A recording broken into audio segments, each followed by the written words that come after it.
autor es Rubén Ariñe. Hola. Bienvenido, Rubén, te escuchamos. ¿Qué tal?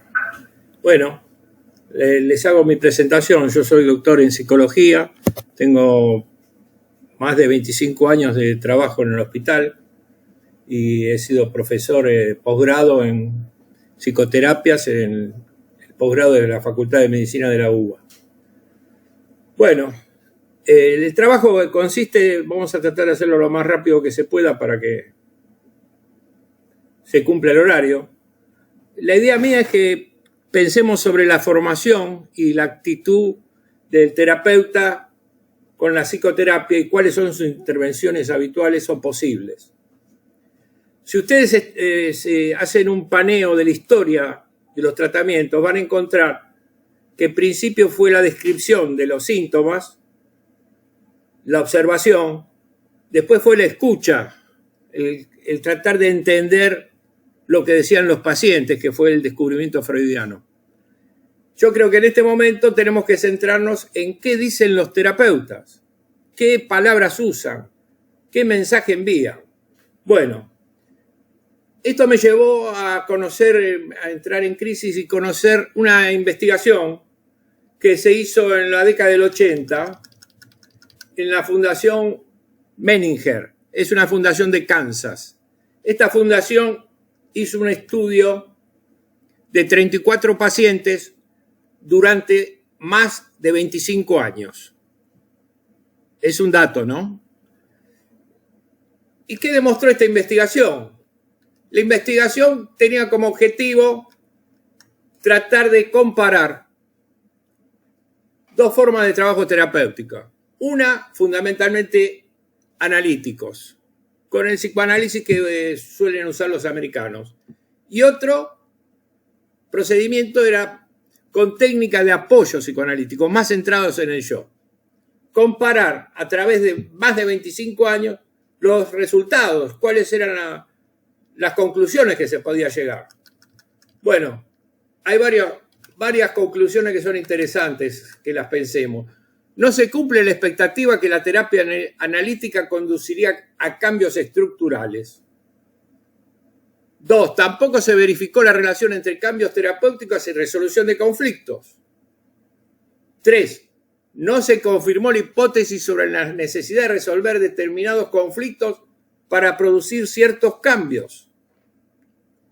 4. Los cambios obtenidos con técnicas no analíticas, básicamente de apoyo, producían cambios tan durables como los logrados con técnicas analíticas. Los tratamientos analíticos obtuvieron menos resultados que los esperados. Los tratamientos analíticos eran más directivos que lo esperado y los de apoyo más dinámicos que los esperados. O sea, no se cumple todo lo que se supone en teoría. Entonces, ¿cuáles fueron las conclusiones que llegaron? Los resultados tendían a mostrar más convergencias que divergencias. Todos los tratamientos emplearon elementos de apoyo y con mejores logros que los esperados. Los elementos de apoyo necesitan una mayor especificación teórica y bibliográfica. Esto es de la década del 80, hoy se avanzó. Los estudios realizados a los pacientes para evaluar los resultados no permitían inferir el tipo de terapia utilizada. O sea, al final se les hacía una serie de batería de test, se le hacía a una persona, a un profesional que no sabía qué terapia había utilizado y a través de los resultados no podían determinar cuál era la terapia que habían utilizado. Bueno, esto a mí me hizo pensar y repensar sobre los modelos de trabajo. Entonces, la experiencia me lleva a pensar que toda intervención posible debe tener en cuenta determinadas variables. ¿Cuáles son esas variables? El contexto donde se realiza la consulta y o el tratamiento. Se debe realizar un diagnóstico no solo según el DSM, sino también un transdiagnóstico. Se debe establecer si es un cuadro agudo o crónico, una urgencia o la disposición a comenzar un tratamiento. Se deben explorar los datos vitales.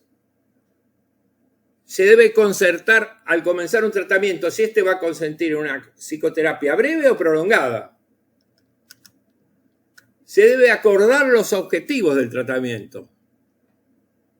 Se debe evaluar con qué recursos cuenta el paciente y cuál es el paradigma del paciente. Vamos a sintetizar un poco de estos ítems. El contexto implica desde una cercanía cultural o vital entre terapeuta y paciente, como así también si la consulta es en un hospital público, una prepaga, una obra social, en una sala de auxilio, en un consultorio privado. Además difiere el abordaje si es una gran ciudad o es un lugar retirado. Estos datos es importante tenerlos en cuenta porque nos permite determinar la estrategia terapéutica.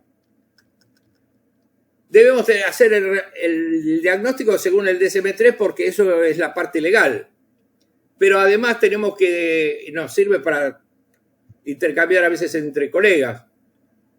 Pero además tenemos que hacer un diagnóstico. Es un conocimiento acerca de las variables que suelen ser comunes en las patologías. Tenemos que rápidamente saber si estamos ante una urgencia o un cuadro agudo o una patología crónica de larga data. Esto nos permite, si nosotros llegamos a la conclusión rápidamente, podemos hacer una interconsulta psiquiátrica, la derivación a un centro especializado, o si no, llegar a un acuerdo de comenzar un tratamiento psicológico. Resulta conveniente explorar los datos vitales del paciente. ¿Con esto qué quiero decir? Es importante cuando consulta a una persona tener el dato si el paciente, por ejemplo, duerme. Este dato es fundamental. Muchos acting son consecuencias de no dormir durante más de 2 días. Entre ellos es común, o suele suceder, los intentos de suicidio. Son personas que por no dormir cometen un acto por desesperación y no saben ni siquiera por qué lo hacen. También es bueno saber si hay algún antecedente hereditario, neurológico, clínico. Eso siempre es bueno tener información.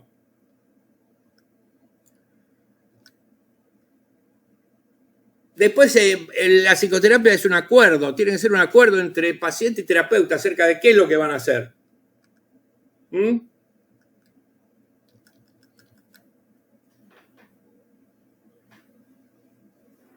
Para poder decir, bueno, cuánto tiempo vamos a trabajar, cómo vamos a trabajar y el timing de las intervenciones.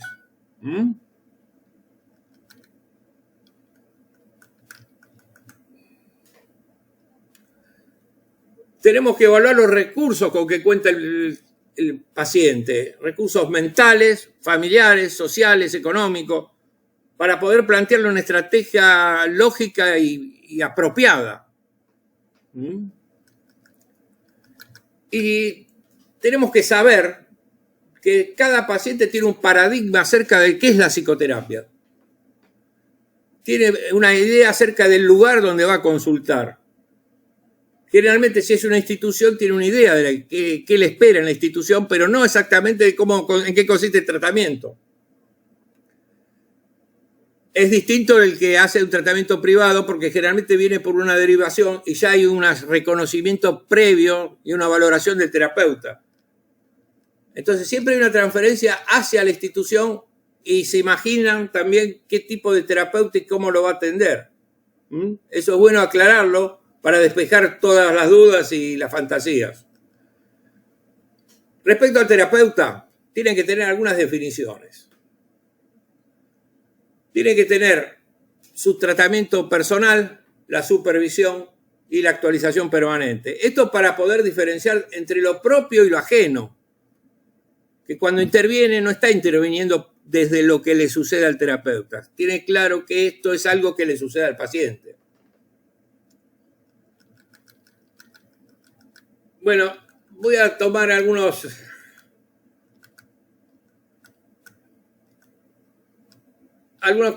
ideas acerca de cómo es brindar, en qué se basa una terapia que esté en condiciones de realizarse en todo terreno, diría yo, en todas las condiciones. Requiere conocimientos epistemológicos desde los llamados nuevos paradigmas y desde la epistemología de la complejidad. O sea, tiene que conocer las variables en juego que hacen que el paciente interprete la realidad de determinada manera.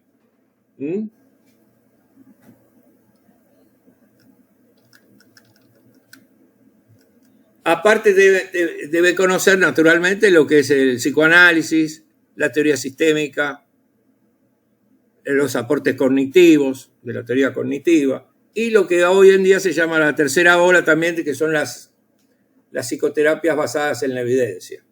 Todo eso ayuda para que el terapeuta esté en condiciones de atender desde una interconsulta a una urgencia a un paciente que quiere iniciar una terapia. Ahora, ¿cuáles son en general las intervenciones que suele o puede hacer un terapeuta? Nuestra herramienta fundamental es el lenguaje. Y el lenguaje tiene sus figuras retóricas, de las cuales no nos podemos escapar y que nosotros necesitamos para intervenir. ¿Cuáles son esas figuras? Una es la metáfora, que todos conocen como aquello que alude simbólicamente. La metonimia, que es cuando toma una parte por el todo. Y son maneras de intervenir para que el paciente entienda y capte lo que el terapeuta le quiere decir. Después está la analogía. La analogía es comparaciones que no tienen lógica, pero que sirven, ¿no? Cuando alguien le dice, pero esto parece a tal cosa, es una analogía que no tiene una relación lógica, pero sirve para que el paciente entienda qué se le está diciendo. Porque el fenómeno que se da en toda comunicación y básicamente en una psicoterapia, el que el terapeuta dice una cosa y el paciente escucha otra. Entonces, ante esa dificultad que es propio de la terapia, propio de la resistencia, propia de la transferencia, tenemos que encontrar la fórmula para sortearla y para que el paciente entienda lo que el terapeuta le dice. Otra es el humor. El humor generalmente se produce cuando uno explicita un deseo. El deseo, cuando sale a la luz, causa un placer, que generalmente es el humor. También podemos usar la paráfrasis, que es la explicación sencilla de un texto, de una explicación. Cuando a uno le puede decir al paciente que entiende lo que dice y le explica lo que entiende que se supone que el paciente dice, de manera sencilla, clara, para ver si el paciente se siente reflejado en esa explicación.